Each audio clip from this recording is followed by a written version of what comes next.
ચલો બહેનો, હું તમારા ગામમાં આવી છું. આ ગામ કયું કહેવાય આપણને?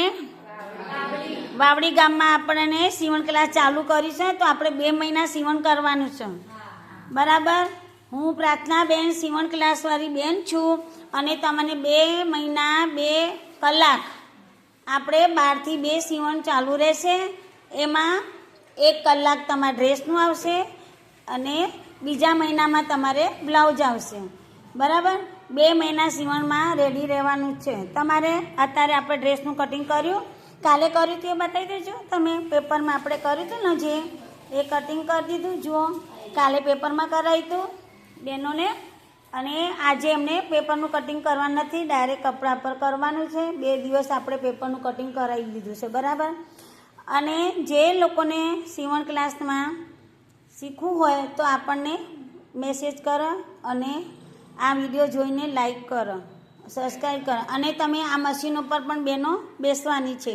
જો તમે બધા એક મશીન પર 2 જણા થઈ જવાના છે એટલે કોઈને તકલીફ પડે નહીં, બરાબર. તમારે છે ને ગામમાં જે કોઈ પણને કોઈને શીખવું હોય તો તમારે 2 કલાક કહી દેવાનું. અને આપણને રોજના 50 રૂપિયા તરીકે આપણે ફી લઈએ છીએ, પણ ગેરંટીથી આ સીવણમાં તમારે લખવાનું, દોરવાનું, ચોપડા, ડાયાગ્રામ, ફરમા કશું નથી. ડાયરેક્ટ બોડી માપથી આપણે સીવણ શીખવાનું છે. બોડી માપથી શીખવાનું કારણ એક જ છે કે તમારા કોઈના ફરમા નાના મોટા કરવા ના પડે. જો તમે ફરમા પર શીખો તો તમે મૂંઝાઈ જાઓ કે કેવી રીતે આપણે લેવાનું, શું કરવાનું. એ બધું ફરમા તમારે દોડ કરીને ફાડી નાખો, કોઈને ખબર ના પડે કેટલું માપ લેવાનું. આ ડાયરેક્ટ બોડી માપથી આપણે સીવણ શીખવાનું છે. આમાં લખવાનું નથી. અને 2 દિવસ આપણને પેપરનું કટિંગ ચાલશે, પછી આપણને ડાયરેક્ટ કપડા પર કટિંગ કરવાનું. હવે તમે મશીન ઉપર બધા જતા રહેજો ખાલી 2 મિનિટ, એટલે બધાને ખબર પડી જાય કે 2 બહેનો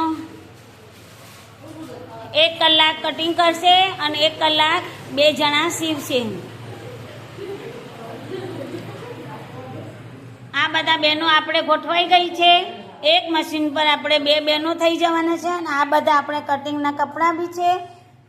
એક મશીન પર 2 જણા થઈ જવાના. એટલે એનું કારણ છે કે એક મશીન આખું અપાય નહીં બહેનોને, કેમ કે છે ને પછી અમને કટિંગમાં ધ્યાન આપે નહીં. એટલા માટે 2 જણા ગોઠવાઈ જશે. આ એ બેન એકલા છે, પણ આજે એક બેન આવ્યા નથી એટલે 2 જણા થઈ જવાના છે, બરાબર. આ બધા બહેનો છે.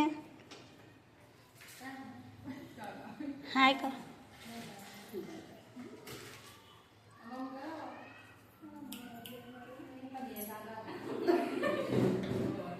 આ વિડીયો તમને સારું લાગ્યું હોય તો લાઈક કરજો, સબસ્ક્રાઈબ કરજો અને શેર કરજો. પ્રાર્થનાબેન સીવણ ક્લાસ આપણે વાવડી ગામથી આપણે ચાલુ કરી છે.